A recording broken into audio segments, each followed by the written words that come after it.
Empezamos con una idea que, la verdad, lo cambia todo. El cortisol no es el villano de la historia. Para nada. Es una hormona de supervivencia, brillante en su diseño, hecha para salvarnos la vida. La verdadera pregunta es, ¿qué pasa cuando esa alarma de emergencia del cuerpo se queda encendida durante meses o incluso años? Exacto. No vamos a hablar de una hormona mala, sino de un sistema de regulación que es, bueno, increíblemente sofisticado y que nuestro estilo de vida moderno puede sabotear por completo. Claro. El problema no es el pico de cortisol que sientes si tienes que dar un frenazo con el coche. Para eso estamos diseñados. El problema es cuando esa cadena de mando que va del cerebro a las glándulas adrenales, lo que los técnicos llaman el eje HPA, Se queda atascada. se queda atascada en modo on. Hemos recibido un análisis muy completo sobre justo eso, el hipercortisolismo crónico, que es básicamente cuando la hormona del estrés deja de ser una aliada para convertirse en algo que nos consume desde dentro. Así que nuestra misión hoy es entender cómo funciona este sistema, por qué un estado de alerta permanente lo desequilibra todo y qué consecuencias reales tiene para nuestro metabolismo, nuestro cerebro y, claro, nuestro rendimiento. Pues vamos a ello. De acuerdo, vamos a desmontar esto. ¿Cómo funciona exactamente esa cadena de mando? Los apuntes dicen que todo empieza en el cerebro, En el hipotálamo. en el hipotálamo. Así es, imagínalo como una jerarquía militar. El hipotálamo es el general en el cuartel general.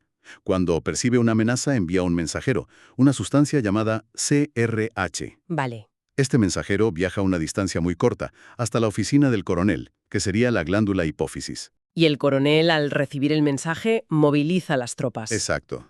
Libera otra sustancia, la ACTH, ACTH. que viaja por la sangre hasta las glándulas suprarrenales, que están sobre los riñones. Y estas son las tropas en el frente, las que finalmente producen el cortisol para la batalla. Es una cascada de órdenes muy clara. Esa analogía es perfecta y, de hecho, nos ayuda a desmontar un mito muy extendido que las fuentes mencionan, la famosa fatiga adrenal. Ajá, sí. La gente cree que las glándulas, las tropas, se agotan de tanto luchar. Pero los análisis son clarísimos. No es eso. No, las glándulas no se fatigan como un músculo. El problema casi nunca está en el frente de batalla. El problema está en el cuartel general. Precisamente. Es el general, el hipotálamo, que sigue gritando «alarma, alarma» cuando la guerra ya ha terminado. Has dado en el clavo. El fallo está en la regulación central, en la comunicación. Y esa comunicación, en condiciones normales, no es caótica. Tiene un ritmo muy elegante, un ritmo circadiano. ¿Y cómo es ese ritmo? Lo normal es tener un gran pico de cortisol entre 30 y 45 minutos después de despertarnos. Es como el café endógeno del cuerpo. Es la mejor analogía posible. La señal de en marcha que empieza el día. Nos da energía, enfoque, nos pone en marcha. Pero a partir de ahí, el nivel de cortisol debería descender progresivamente a lo largo de todo el día, hasta alcanzar su punto más bajo por la noche. Ese descenso es la señal biológica que le dice a nuestro cuerpo, misión cumplida, es hora de bajar las armas, reparar y descansar. Y aquí es donde nuestro estilo de vida moderno lo destroza todo. Totalmente. El estrés del trabajo, la falta de sueño, la luz de las pantallas a medianoche, incluso entrenar demasiado. Todo eso le envía al general la señal de que la batalla nunca termina, y el ritmo se rompe. Se rompe por completo. El cortisol, que debería ser un pulso, se convierte en un ruido de fondo constante y elevado. El cuerpo pierde la capacidad de distinguir entre día y noche, entre alerta y calma. Y claro, cuando el cuerpo cree que está permanentemente en modo supervivencia, empieza a tomar decisiones metabólicas desastrosas. Exacto. Un momento, entonces, si el cuerpo está convencido de que hay una emergencia 24/7, ¿qué hace? Porque necesita energía y la necesita ya. Justo. Su única prioridad es mantener el cerebro con glucosa, a cualquier precio. Y para ello, desata lo que las fuentes llaman una tormenta perfecta metabólica. Suena mal. Lo es. Primero, le ordena al hígado que libere toda la glucosa que pueda a la sangre. Vale, más azúcar en sangre. Pero, ¿de dónde saca la materia prima para fabricar esa glucosa, si no la hay? Aquí viene la parte terrible. La saca del sitio más valioso, de nuestros músculos. No puede ser. Inicia un proceso catabólico, es decir, de destrucción. Literalmente canibaliza el tejido muscular para convertir los aminoácidos en glucosa. Está sacrificando nuestra fuerza y nuestra estructura a largo plazo por energía a corto plazo para una amenaza que en realidad no existe. Es una locura. Estás vendiendo los muebles de la casa para pagar una factura de la luz que no para de subir. Tal cual. Y veo en las notas que además de romper músculo, se pone a acumular un tipo de grasa muy concreto. Sí, la grasa visceral. Esa grasa profunda que se aloja en el abdomen, rodeando los órganos. La peligrosa. La más peligrosa, sí. El cuerpo la ve como una reserva de energía de emergencia de fácil acceso. Así que el panorama es más azúcar en la sangre, menos músculo en el cuerpo y más grasa en la barriga. Y para rematar, hay otro problema con la insulina, ¿verdad? El golpe de gracia. Para mantener la glucosa alta en la sangre para el cerebro, el cortisol bloquea la acción de la insulina en el resto de células. ¿Cómo? Es como si pusiera un guardia en la puerta de las células musculares para que no consuman la glucosa. Las células se vuelven sordas a la insulina. Lo que nos lleva directos a la resistencia a la insulina, Directos. que es la antesala de la diabetes tipo 2. Sin duda. De hecho, los estudios actuales ya consideran el hipercortisolismo un factor causal central en el desarrollo de la diabetes. Y hay que entender que esa grasa visceral no es un simple almacén. No. Es un órgano endocrino por sí mismo, que produce sus propias sustancias inflamatorias.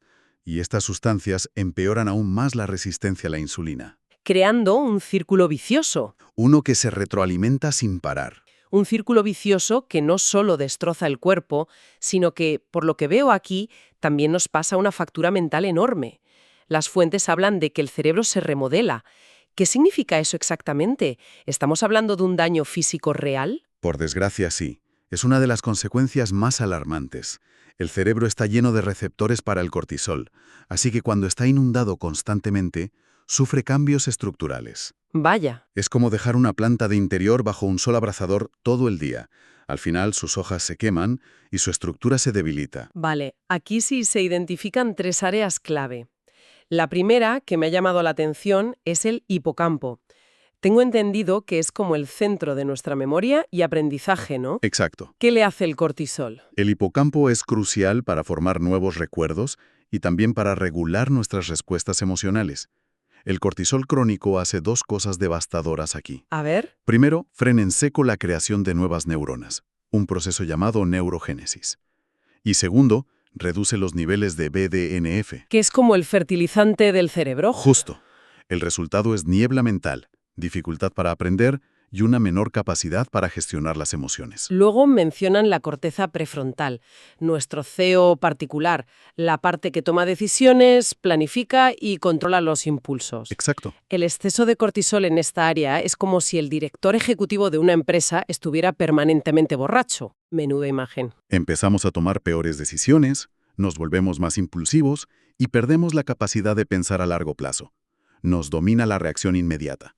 Y la tercera pieza de este puzzle es la amígdala, Nuestro detector de amenazas, que se vuelve... hiperreactiva. Es como si el detector de humo de tu casa se volviera tan sensible que saltara con el vapor de la ducha. Madre mía. Empezamos a percibir amenazas donde no las hay, lo que dispara la ansiedad y el miedo. Se crea un estado de hipervigilancia constante. Si juntas las tres cosas, un hipocampo debilitado, un CEO impulsivo y un detector de alarmas hipersensible, tienes la receta perfecta para la depresión y los trastornos de ansiedad. Es el terreno neurológico ideal para que florezcan. Pero lo más preocupante, y es algo que las fuentes destacan con insistencia, ¿Aún hay más? son los estudios más recientes que lo vinculan con un mayor riesgo de Alzheimer. ¿En serio? Se ha observado que el cortisol crónicamente elevado promueve la acumulación en el cerebro de las proteínas beta-amiloide y tau. ¿Qué son las que definen la enfermedad? Precisamente, las placas y ovillos característicos. Un momento, aquí hay algo que no me cuadra. Todos asociamos los corticoides, que son básicamente cortisol sintético, con bajar la inflamación. Claro. Los médicos los recetan para el asma, las alergias. ¿Cómo puede ser que el estrés crónico, con el cortisol por las nubes, acabe causando inflamación? Parece completamente al revés. Es una de las grandes ironías de este sistema, y es fundamental entenderla. Y la clave está en el concepto de resistencia. ¿Como con la insulina? Igual. Imagina que gritas una orden una y otra vez en un cuartel. Al principio, los soldados obedecen, pero si no dejas de gritar la misma orden durante semanas, al final, dejan de escucharte. ¿Se vuelven sordos? Se vuelven sordos a la orden. O sea que las células del sistema inmunitario se vuelven sordas a la señalante inflamatoria del cortisol. Exactamente. El término técnico es resistencia al receptor de glucocorticoides. Los receptores de las células inmunes se saturan y dejan de responder a la señal de freno del cortisol. El freno deja de funcionar. Y cuando en un sistema tan potente como el inmunitario quitas el freno, Ujú. el resultado no es una supresión, Es el caos. es el caos. Y ese caos se traduce En una inflamación crónica de bajo grado. El sistema inmunitario se desregula. Ya no sabe cuándo atacar y cuándo estar en calma. Es como un ejército sin un mando claro, que empieza a disparar a todo lo que se mueve. incluidos los propios tejidos del cuerpo. Eso es, se altera el equilibrio entre las células que calman la inflamación y las que la promueven. Lo que nos abre la puerta de par en par a las enfermedades autoinmunes. Las notas lo asocian directamente con un mayor riesgo de artritis reumatoide, lupus, esclerosis múltiple. Precisamente, se crea el ambiente perfecto para que el sistema inmunitario cometa errores y ataque al propio cuerpo. Esa inflamación silenciosa y persistente es la raíz de muchísimas patologías crónicas. Y me imagino que para alguien que busca rendimiento físico, un atleta, por ejemplo, esta combinación de catabolismo muscular e inflamación crónica debe ser un desastre total. Es el fin de su carrera si no se controla. En el mundo del deporte se utiliza una métrica clave que se menciona aquí, el ratio testosterona-cortisol. Ah, sí. La testosterona es la principal hormona anabólica, la que construye. El cortisol es la principal hormona catabólica, la que destruye. En un atleta sano, la testosterona domina. Pero con el estrés crónico, el cortisol toma el control y el cuerpo entra en modo de autodestrucción. Correcto. Y los efectos son devastadores para el rendimiento. Se bloquea la construcción de músculo nuevo, se acelera la degradación del que ya existe, Uf. se impide que los músculos recarguen sus depósitos de glucógeno después de entrenar y, muy importante, se deteriora la calidad del sueño profundo. Que es justo el momento en el que el cuerpo debería estar reparando todo el daño del entrenamiento. Exacto. El atleta entra en un estado de sobreentrenamiento. Por mucho que entrene no mejora, de hecho empeora. Y se lesiona. Su riesgo de sufrir lesiones musculares o tendinosas se dispara. Y como su sistema inmunitario también está disfuncional, se resfría constantemente, coge infecciones. Es una bandera roja gigante que indica que el estrés total, entrenamiento, trabajo, vida personal, ha superado por completo su capacidad de recuperación. De acuerdo, hemos pintado un panorama bastante sombrío. El cuerpo canibalizando sus músculos, el cerebro encogiéndose, el sistema inmune enloquecido.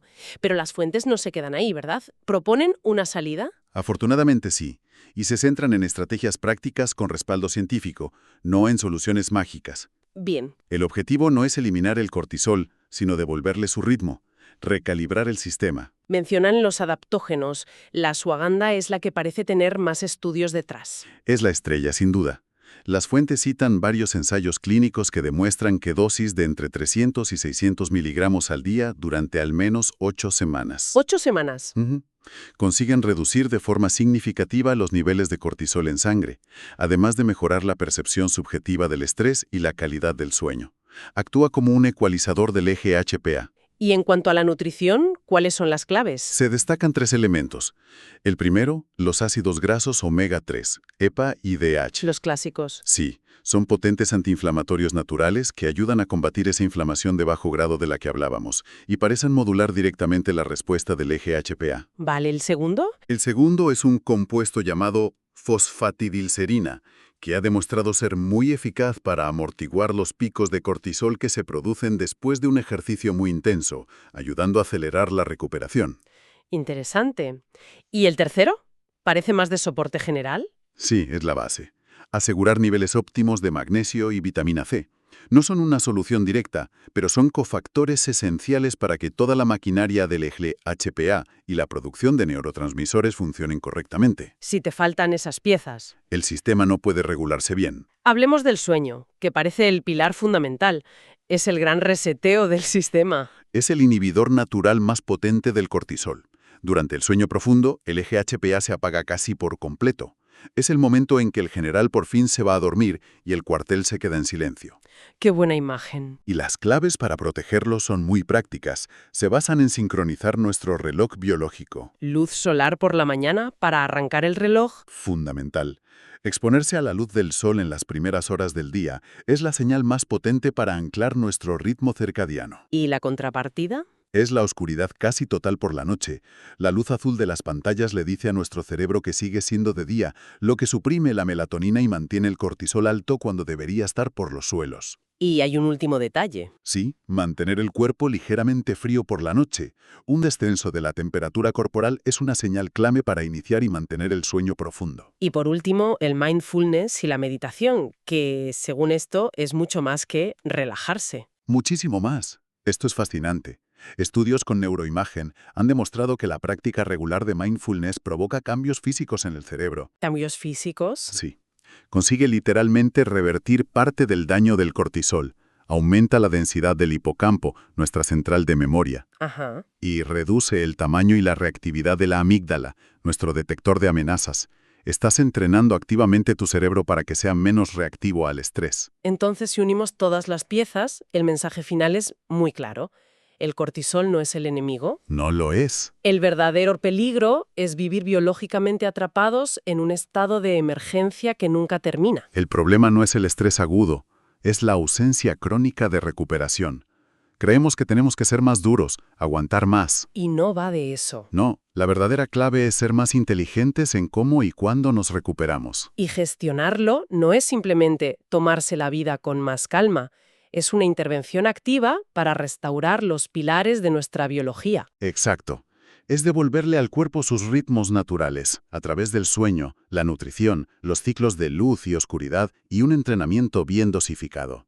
Cuando el eje HPA vuelve a funcionar con sus pulsos naturales en lugar de con un ruido constante, el cuerpo por fin puede salir del modo supervivencia. Y solo entonces puede volver a su verdadero trabajo: rendir, repararse y prosperar. Has dado en el clavo.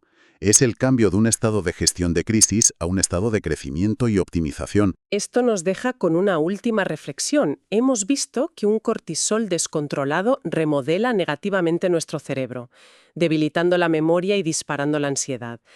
La pregunta que queda en el aire es: si estas estrategias no solo frenan el daño, sino que pueden revertirlo, ¿hasta qué punto estamos tomando el control para remodelar activamente nuestra propia arquitectura cerebral?